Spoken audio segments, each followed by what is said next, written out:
Karena YouTube gue videonya baru 1 sama ini 2. Subscriber tapi udah 8.000. Subscriber 13. 13.000. 13 biji. Guys, ketemu dengan gua Juan di channel gua yang baru sepi video ini. Jadi beberapa waktu lalu video pertama gua adalah tentang naik gunung, ya kan? Ke Gunung Guntur waktu itu. Terus gua kepikiran untuk sama teman-teman nyari gunung yang lain. Kira-kira ada gak ya kita bisa pergi ke gunung mana lagi? Ternyata sebelum kita sempat berangkat ke gunung yang baru yang kita mau tuju, muncullah isu tentang COVID-19 atau yang lebih dikenal dengan virus corona. Kebetulan di samping gue sekarang ada rekan gue, ada teman gue, Dr. Sofyan. Dia dokter muda yang kemarin itu sempat banyak ngobrol sama gue mengenai corona dan apa sih sebenarnya yang harus kita lakukan, penanggulangannya gimana, apakah kita perlu panik sampai harus terjadi panik buying dan segala macem. Itu banyak gue obrolin dan akhirnya gue tawarin beliau untuk, Dok mau gak kita ngobrol-ngobrol, ada kamera, tapi tujuannya adalah untuk mengedukasi kita, mengedukasi gue juga supaya kita lebih ngerti sebenarnya siapa sih corona ini gitu dan bagaimana cara penanggulangannya gitu. Masker turun-turun mulu nih, Dok. Nggak apa-apa kan, lagi ngomong. Kebanyakan ngomong. Soalnya prosedurnya nggak boleh dibuka kalau kita ngobrol udah pakai masker, nggak boleh dibuka, guys. Gitu.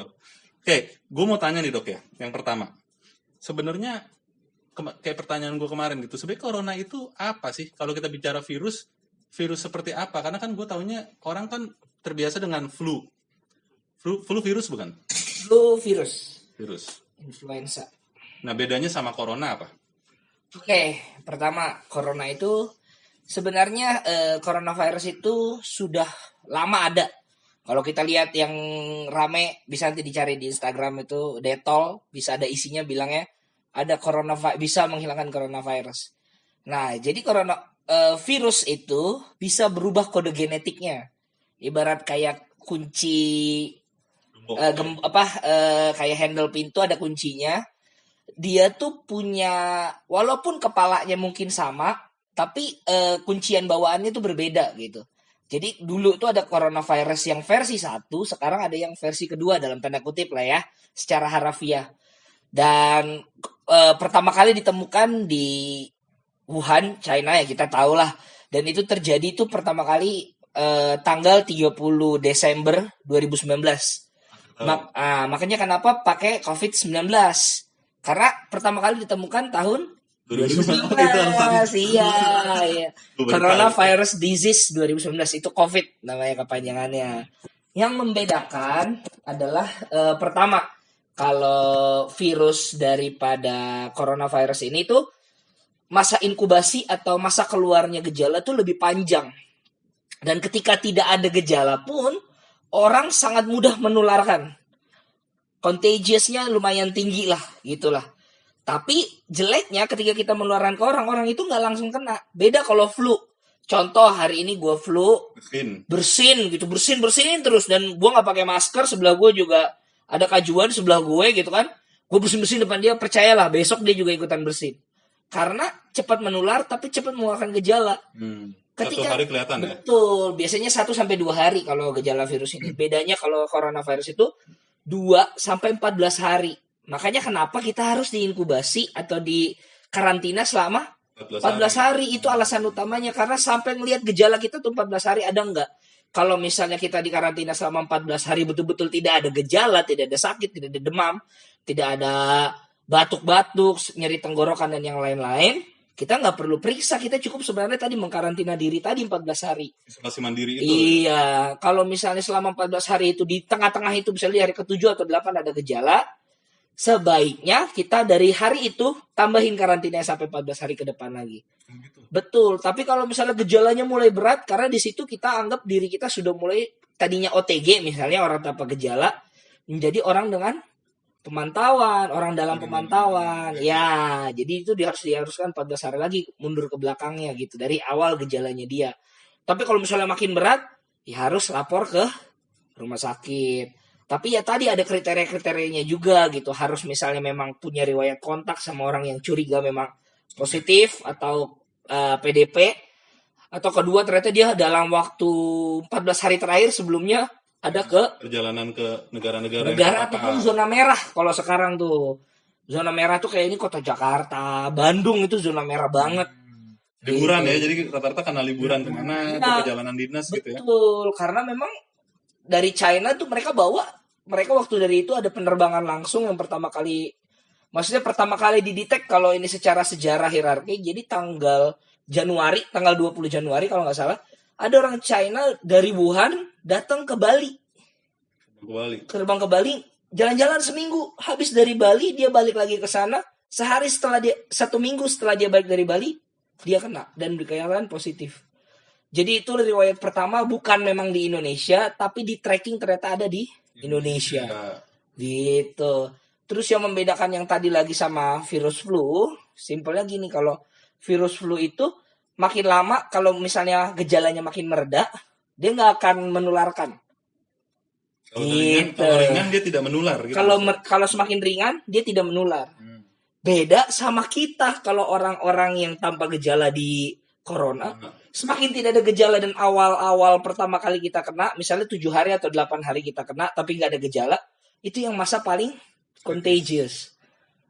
Gitu. Dan apalagi sangat amat mudah membunuh orang tua yang di atas umur 50-60 tahun. Karena daya tahan tubuhnya lebih Daya rendah tahan gitu, tubuh. imunitas, ya. Betul. Tapi Jadi kemarin Dok, yang Dok bilang kan kemarin ada 3 penyakit yang kalau rata-rata orang yang kena COVID itu dia punya 3 riwayat Ya, ya. penyakit berat. Misalnya nggak perlu umur, misalnya ternyata dia dari umur 30-40 tahun punya riwayat penyakit 3 yang biasanya paling sering lah. Sebenarnya banyak penyakit-penyakit lain, cuman yang kalau saya jelaskan pasti teman-teman juga nggak semuanya tahu gitu. Ada 3 yang paling besar. Yang pertama orang dengan diabetes mellitus atau kencing manis (DM), orang dengan hipertensi, dan juga orang dengan sakit jantung, penyakit jantung. Kenapa? Karena 3 hal ini sifatnya sistemik atau seluruh tubuh gitu. Sedangkan kebutuhan daya tahan tubuh pertama, terus kebutuhan oksigen itu dipenuhi oleh tubuh dan paru-paru. Sedangkan ini menyerang saluran pernafasan. Jadi kalau misalnya saluran pernafasannya terganggu, Udah bermasalah ya ditambahin lagi ditambahin makin masalah sebelumnya, ya pasti orang itu sulit untuk bisa recovery. Benar. Nah, yang ada bukannya recovery malah jadi makin menurun gitu. Nah, terus kan kemarin kita banyak lihat ya, Dok. Kita sempat ngobrolin ini ya. Ada hal-hal yang lucu di Indonesia adalah ketika pandemi ini berlangsung, sebelum pandemi ini masuk ke sini, orang-orang Indonesia pakai ini buat lucu-lucuan. Oh, Indonesia mah anti corona, Indonesia mah nggak bisa kemasukan corona. Oh, Indonesia lihat tuh yang di kapal Jepang. Semua orang kena, orang Indonesia malah nggak kena. Ternyata itu belum kan sebenarnya kan, Dok. Maksudnya mereka ada potensi menjadi carrier atau orang tanpa gejala ya, OTG. Betul. Apa sih bedanya OTG sama, maksudnya apa yang membedakan orang tanpa gejala sama orang yang ODP? Oke.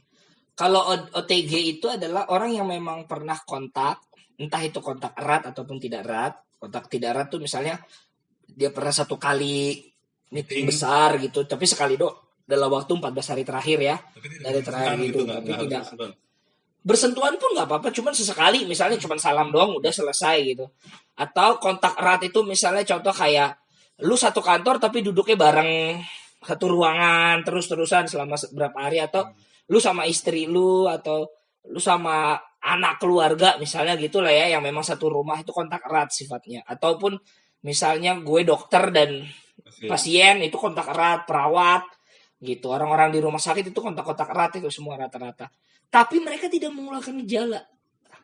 Contoh gejalanya simpelnya tadi, gangguan saluran pernafasan seperti batuk, nyeri tenggorokan. Batuknya cenderung kering biasanya kalau pasien-pasien seperti ini. Dia jarang yang berdahak.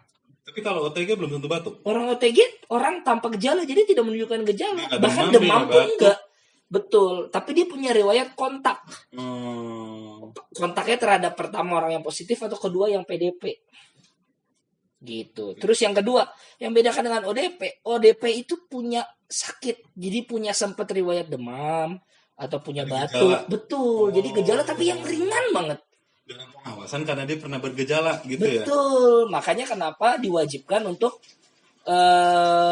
harus dia mengisolasi diri, apalagi itu orang-orang yang ODP. Karena memang jelas-jelas ada gejalanya gitu. OTG juga sebenarnya wajib mengisolasikan diri, tapi kan terkadang dia nggak tahu tuh dia carrier atau enggak. Makanya sekarang diwajibkan sama pemerintah harus WFH, benar-benar isolasi diri sebisa mungkin, nggak boleh keluar rumah. Kalaupun keluar rumah harus dengan masker, entah itu masker dan dari bedah ataupun masker kain. Dan sekarang kan dulu kan pemerintah kan bilang bahwa hanya yang sakit yang pakai masker. Betul. Sekarang berubah menjadi semua orang keluar rumah beraktivitas harus wajib Pakai menggunakan masker. Betul. Nah, ada lagi hal lain ya yang kemarin gue sempat catat, tapi catatan gue di situ kayak gue lupa, malah itu dipakai buat merekam. Oke, yang gue inget nih ya, yang gue inget kemarin kita sempat ngobrolin soal orang-orang Indonesia begitu kita tahu COVID, yang kita beli apa? Yang kita beli, semua orang beli masker. Semua orang beli masker triply ini yang kayak kita pakai sekarang, masker bedah. Masker bedah yang mungkin harusnya pada saat itu kalau tahu ujung-ujungnya bakal pakai masker kain, mungkin kita nggak perlu beli masker bedah. Nimbun. Iya. Sampai nimbun masker triply gitu. Karena ini yang perlu sebenarnya petugas medis ya. Betul. Jadi gini, kalau masker itu, kalau ini pendapat pribadi gua ya. Kalau yang ini yang di garis bawahi.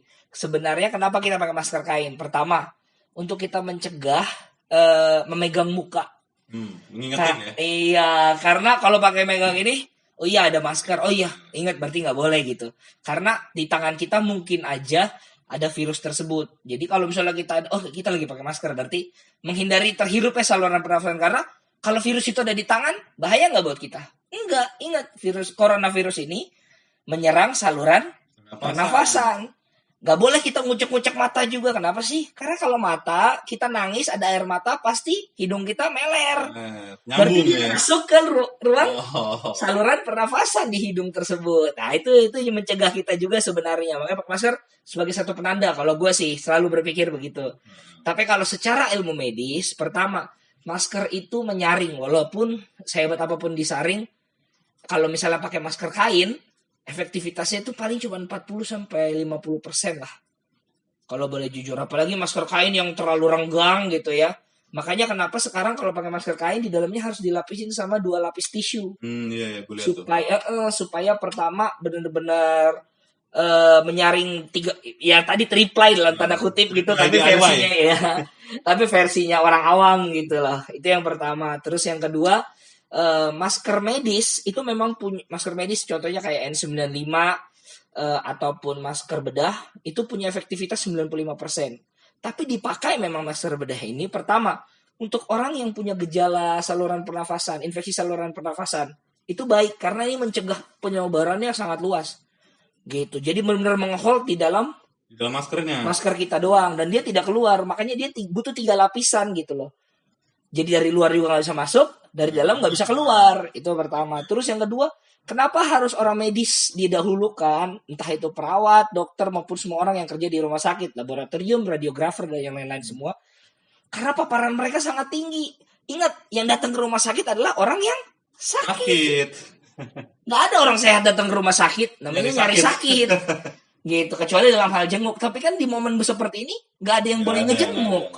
Semua rumah sakit bukan membatasi penyembuh, gak boleh menjenguk. Jadi benar-benar yang jaga cuma 1 orang, dan itu pun orang tersebut juga sudah dibekali dengan masker dan diajari pola hidup bersih dan sehat. Itulah pentingnya, makanya sebenarnya di sini kalau misalnya virusnya ada di tangan, itulah makanya disarankan sama pemerintah harus cuci tangan sesering mungkin menggunakan sabun dan air mengalir. Kenapa sih harus pakai sabun, ya kan? Nih. Ini penting nih. Ini hal yang kita nggak tahu, tapi dokter ini kemarin jelasin gue kayak gue ini anak-anak, jadi dijelaskan secara awam. Oke. Kalian pernah nyuci piring di mana piring itu ada minyaknya nggak? Kalau kalian pernah, berarti kalian harus menggunakan sabun untuk lihat minyak itu hilang bersama dengan air yang mengalir, sehingga piring itu keset, ibaratnya gitu ya. Nah, kalau ibarat iklan sabun yang lain lah, sabun cuci piring. Kenapa sih kita harus pakai sabun? Pertama, virus itu dilapisi sama lapisan lemak. Nah, lapisan lemak kita berpikir simpel aja, kayak minyak itu tadi. Jadi kenapa pakai sabun? Sabun itu membantu penyerapan air dan minyak kan gak bisa bersatu nih. Tapi sabun itu membuat dia saja bersatu, dan ketika air itu mengalir, dia akan menarik minyak tersebut. Jadi otomatis virus tersebut akan terekspos keluar intinya daripada virus tersebut. Pelindungnya itu nggak ada. Kayak kita nggak punya pelindung, berarti kita bakal gampang meninggal gitu. Ibaratnya kita nggak punya rumah perlindungan, ya kita bakal gampang terekspos dan kita mati. Dan akhirnya kita terbawa sama air tersebut. Otomatis virus itu hilang. Itulah sebabnya kenapa kita harus pakai sabun. Karena virus tersebut itu lapisan luarnya itu lemak. Jadi lapisan inti itu yang protein yang tadi yang bisa mengkoding, bisa tambah banyak, terekspos, dia nggak bisa hidup di luar, otomatis dia jadi meninggal. Jadi akhirnya terikut bawa air, otomatis tangan kita bersih. Itulah sebabnya sebisa mungkin kita menggunakan sabun, cuci tangannya, dan menggunakan air yang mengalir. Dan punya butuh waktu kisaran 20-30 detik untuk cuman ngolesin sabunnya. Kalau campur bilas 40-50 detik gitu. Nah, tapi kenapa orang sekarang berbondong-bondong belanja bikin hand sanitizer sampai hand sanitizer harganya jadi mahal banget tuh? Oke, ini menarik gitu. Hand sanitizer itu sebenarnya dipergunakan untuk orang medis. Coba lihat di rumah sakit, semua ruang ini pasti di depannya ada aseptic gel kita bilangnya. Karena ingat, aseptik itu artinya supaya kita nggak merasakan infeksi. Septik kimia gitu, artinya infeksi dalam darah gitu lah ya. Itu dalam bahasa kedokterannya. Asep itu untuk mencegah infeksi. Karena apa? Infeksi di rumah sakit itu banyak, nggak cuman virus. Orang TBC di sana, TBC bakteri. Orang mencret di sana ternyata bakteri. Ya kan? Ada banyak-banyak hal. Tapi yang jadi fokus utama aseptik itu adalah mempermudah dokter untuk bisa lanjut ke pasien selanjutnya tanpa menginfeksi orang lain. Kalau orang biasa yang pakai, karena daya tahan bakteri dan virus itu belajar gitu. Mereka tuh seperti satu rumah dibom, bam. Tapi di rumah tersebut dibom itu nggak banyak yang meninggal. Masih ada yang hidup. Masih ada yang hidup. Dan akhirnya mereka sadar, oh kalau nanti next time gue dikasihin hand sanitizer dalam tanda kutip dibom lagi, gue bakal belajar. Ternyata gue mau bikin bunker di bawah. Alhasil mereka jadi belajar. Resisten lah. Kalau terlalu banyak pakai hand sanitizer, makin resisten mereka, kuat ngelawannya, otomatis mereka nggak mati. Itu yang pertama. Terus yang kedua, berbasis alkohol. Semua hand sanitizer tuh rata-rata basisnya alkohol. Alkohol itu mudah menguap. Berarti bikin mudah kering. Ketika mudah kering, pori-pori muka kita kalau kering kan ada pori-pori melebar. Bakteri, virus gampang masuk. Gampang bikin inang sebenarnya. Itulah sebabnya bahkan dokter sendiri pun ketika dia kalau di ruang prakteknya bagus, pasti ada tempat cuci tangan, bukan ada aseptik. Karena aseptik itu untuk mempercepat dokter aja selanjutnya untuk tidak menginfeksi pasien yang lain gitu. Jadi jangan sampai kita dikit-dikit taruh di tangan gitu. Kita kan nggak dalam keadaan orang medis, kecuali kita orang medis buru-buru megang pasien yang lain supaya kita jangan menginfeksi. Karena di rumah sakit dokter itu misalnya hari ini megang corona, hari ini ada pasien corona, hari ini juga ada pasien cuman batuk pilek, ada TBC. Dan saya orang yang TBC, jadi orang yang corona dapat TBC juga, terus orang yang corona, orang yang TBC dapat corona juga, kan memperberat keadaan ya. Itulah fungsinya si hand sanitizer. Gitu. Nah, berarti teman-teman tahu ya, jangan keburu-buru pengen beli, gue pengen beli hand sanitizer. Ini tuh lucu menurut gue. Karena apa, Dok? Di mana-mana hand sanitizer kosong, di mana-mana masker kosong, tapi sabun nggak pernah kosong. Nggak pernah. Harusnya lu beli sabun, bukan beli hand sanitizer. Yang pertama ya, maksudnya senjata pertama gitu. Nah, terus satu lagi nih, Dok. Kita kemarin ngobrol. Kita tuh lucu ngeliat orang bule, guys. Orang bule itu begitu pandemi corona yang habis tisu toilet. Yang habis tisu toilet. Nyariin pup. padahal tisu-tisu kayak gini nih. Tuh, ini inframe enggak nih? Makanan. Sorry. Nih, tisu kayak gini, tisu makanan, tisu-tisu yang bentuknya kotak begini itu nggak laku. Yang laku tisu toilet sampai bisa berantem. Padahal gue nanya sama dokter, emang tisu toilet itu dirancang untuk bisa membersihkan tangan sampai benar-benar 100% bersih? Ternyata tidak, kan dia fungsinya sama seperti tisu lain gitu. Dan kita masih bertanya-tanya, guys, kalau lu tahu kenapa orang boleh berebut tisu toilet, tolong diketik komentarnya, ditulis di bawah sini. Gue pengen tahu alasan yang paling masuk akal kenapa orang bule menjadikan itu sebagai harta karun utama pada saat pandemi gitu. Benar. Kita sendiri pun nggak tahu. Kita nggak ngerti. Jadi gue pesankan lagi, untuk mencari kesembuhan, jiwanya dulu harus sehat. jiwanya sehat baru jasmaninya sehat. Kalau jiwa kalian nggak sehat karena kalian pikirannya jelek mulu, kalian mikirnya tetangga kalian kena, oh terus gimana nih, kita bisa mati nih. Itu percaya deh, bukannya lo makin sembuh, lo malah makin sakit.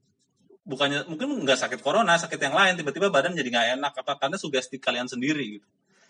Ya itu aja sih yang bisa gue sampein sama dokter Sofyan. Dari tadi gue benerin masker mulu, tapi kata dokter Sofyan kalau benerin masker benerin pakai talinya aja. Nah, terus kalau sebenarnya boleh dipegang terakhir ditekan di sininya. Tapi tangan gue mesti steril dulu kan. Nanti pakai hand sanitizer. Sanitizer kalau nggak ada sabun. Oke. Terima kasih dok atas waktunya. Kayaknya kita udah mesti kerja lagi. Iya, udah lewat jamnya. Udah lewat jam ya. Oh iya bener. Kita mesti kerja lagi. Teman-teman kalau ada pertanyaan, kalau ada informasi tambahan atau apapun yang mau kalian tanyakan seputar COVID-19 atau tentang perbincangan kita ini bisa kalian sampaikan di kolom komentar di bawah ini. Oke. Gue pamit. Sampai ketemu di lain video. Dan tetap sehat guys. Semoga kita semua dalam lindungan Tuhan untuk menghadapi corona atau COVID-19. Stay safe. Terima kasih. Stay safe.